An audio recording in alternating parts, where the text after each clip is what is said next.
I have discovered a method that will completely revolutionize the way you make money from smithing, and astoundingly, I've not seen anyone else talk about this. I'm going to tell you exactly how you can quickly sell all your crafted weapons hassle-free, without the need to spend years in-game going town to town. But first, I want everyone on the same page. I've made my own comprehensive smithing guide that will take you from your first lump of charcoal to an expansive and flourishing kingdom brimming with prosperity. I will put a timestamp if you just want to know the selling method.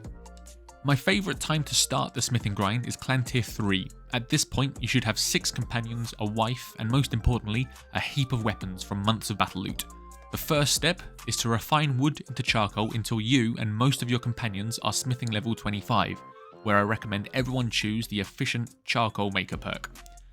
A good start is to also buy wooden hammers that provide 3 hardwood each and are cheap. Alternatively, a common place to buy the cheapest hardwood is in the Battanian town of Sianen.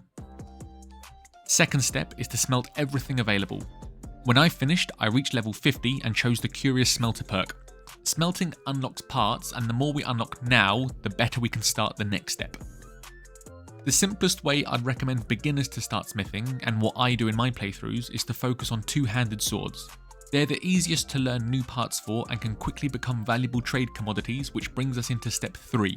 Using every companion, make two-handed swords using the highest tier components currently known, then look at cut damage. Component tier is more important, so choose that over cut damage. One other addition is to only use the handles that allow both one-handed and two-handed use, even if it's a lower tier. Experience is almost entirely related to the value of the item, and these handles add a lot to the finished product. Check the trader for relevance, and these are worth up to 800. Smelting weapons unlocks parts the fastest, so we're going to get our main character only to smelt these new weapons with his new 100% unlock rate perk. And our companions will continue smithing with the newest components. Repeating step 3 again, tier 2 parts have dropped in, so we'll change the recipe and check the trade to see if we're going in the right direction. These ones are worth up to 1,320, but we'll be reforging these again. One more cycle and now they're worth 2,000, but we won't stop until we unlock more tiers. It's worth noting that if you're running out of crafting materials, you can dedicate one companion to refining to help make additional higher value materials, or buy Pugios from the Empire land. They provide one of every bar except Themyscene. Tier 3 parts are appearing, and these are selling for over 7,000. When Tier 4 parts come out, they're worth upwards of 10,000, which means we're close. Again, focus on the highest tier handle that allows one-handed and two-handed use, then the highest tier of the other components, then as high cut damage as possible. For this particular one, I'm using the Tier 4 Fine Steel Paramarian Blade, Western Crescent Guard, Reinforced Jeweled Two-Handed Grip, and Western Lobbed Pommel. This requires 3 fine steel and 4 steel. A more economical version will be to swap the blade with the Tier 4 Pointed Falchion Blade. It sells for 2,000 less but swaps fine steel for wrought iron, which is significantly more accessible. Now we've unlocked Tier 5 handles, we can see that they are all two-handed only. To test it, I made 3 swords with the same parts apart from the handle.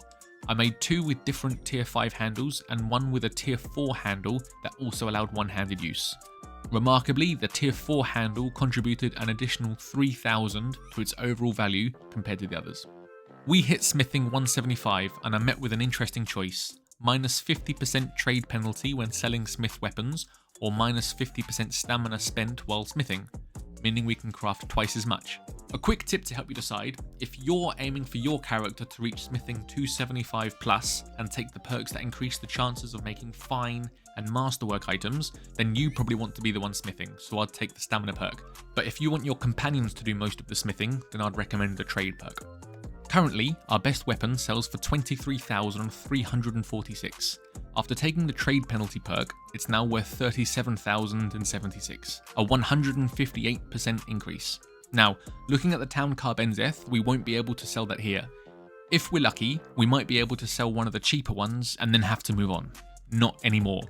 But first, we're gonna need more. This might not be the most valuable two-handed sword you can smith, but I can never remember the recipes I've made in previous playthroughs, and this was the best I found while filming this video. I'll name it Shoehorn. It sells for 27,000 and does not require any Themyscene.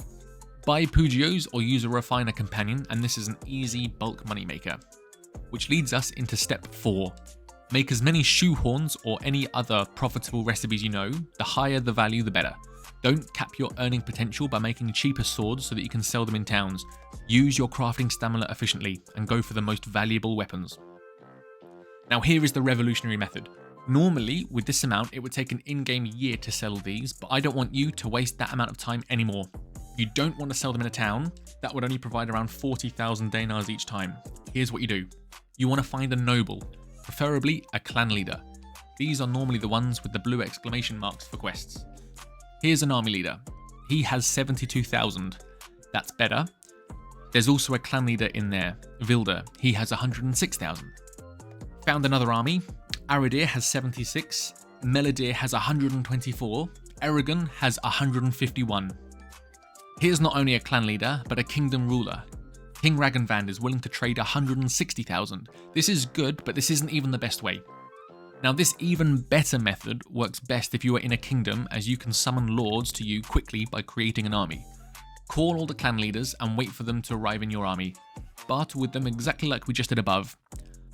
I sold 106,000 to Sajurin, 274,000 to Oros, and 838,000 to Daginik. Then dismiss from your army. This is where the magic happens. Wait 1 week, then call them back into your army. Look at these results. Sajurin now has 264,000, more than double what he had before. Oros has 567,000, more than double what they had before, and Daginik has returned with 1.1 million. We ran out of weapons to sell him, but he still returned with a huge increase in funds.